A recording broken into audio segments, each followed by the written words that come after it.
नमस्कार, मौसम तक चैनल पर आपका बहुत-बहुत अभिनंदन। मैं हूँ देवेंद्र त्रिपाठी। उत्तर से दक्षिण भारत तक के मौसम का अपडेट इस बुलेटिन में हम जानेंगे।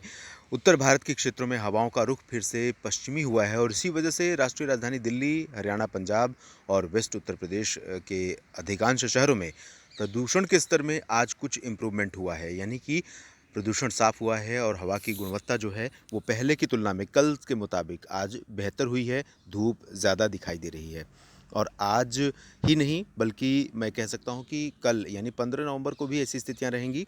उसके बाद 16 नवंबर से हालात बदलेंगे। 16 नवंबर से हालात इसलिए बदलेंगे उत्तर भारत के क्षेत्रों में क्योंकि बंगाल की खाड़ी की तरफ से आने वाली हवाएं मध्य प्रदेश को पार करते हुए, उत्तर प्रदेश को पार करते हुए उत्तर भारत के मैदानी इलाकों में पहुंचेंगी और 16 से लेकर 20 नवंबर तक इन्हीं पूर्वी हवाओं का असर रहेगा जो आर्द्र होंगी और इन आर्द्र हवाओं के प्रभाव से दिल्ली, एनसीआर समेत हरियाणा, पंजाब, राजस्थान, उत्तर प्रदेश के शहरों में प्रदूषण की स्थिति बहुत ही खतरनाक लेवल पर पहुंच सकती है। स्मॉग की चादर ऊपर छाई रह सकती है जिससे दम घोंटने जैसी स्थितियां पैदा हो सकती हैं और इन्हीं संभावनाओं आशंकाओं को मद्देनज़र रखते हुए सुप्रीम कोर्ट ने भी अभी दखल दिया था और सरकारों से कहा था दिल्ली और एनसीआर की यानी उत्तर प्रदेश, हरियाणा और दिल्ली, चंडीगढ़ की दिल्ली की कि यहाँ पर लॉकडाउन लगाने के बारे में सोचे प्रदूषण के चलते।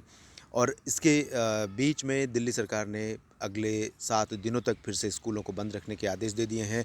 सरकारी कार्यालयों में भी छुट्टी कर दी गई है कि 7 दिन सभी कर्मचारी अपने घरों से काम करेंगे। ऐसा इस वजह से क्योंकि अगर वेहिकुलर मूवमेंट कम होगा सड़कों पर तो थोड़ा-सा इसमें राहत रहेगी और साथ ही साथ ये भी फ़ायदा होगा कि बच्चों को इस भीषण प्रदूषण से होने वाले नुकसान से बचाया जा सकेगा। ये तो रही बात दिल्ली, एनसीआर समेत उत्तर भारत की और पर्वतीय क्षेत्रों पर मौसम शुष्क रहेगा, कोई सक्रिय डब्ल्यूडी नहीं आएगा, मैदानी भागों में भी बारिश होने की संभावना कम से कम 20 नवंबर तक बिल्कुल भी नहीं है। अब हम चलते हैं दक्षिण और मध्य भारत की ओर।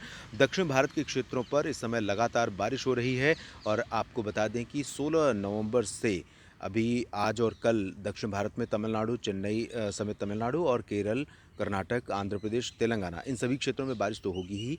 मध्य प्रदेश और महाराष्ट्र के भी दक्षिणी हिस्सों में बारिश होगी लेकिन 16 नवंबर से बारिश समूचे महाराष्ट्र में फैल जाएगी और इसके बाद जब हवाओं का रुख और सेंट्रल इंडिया के और अधिक शहरों तक पहुंचेगा और अधिक क्षेत्रों तक पहुंचेगा तब मध्य प्रदेश के दक्षिणी हिस्सों में शुरू हो सकती है बारिश 16 नवंबर से और साथ ही साथ गुजरात के भी कई इलाकों पर बारिश का सिलसिला शुरू हो सकता है 16 नवंबर से।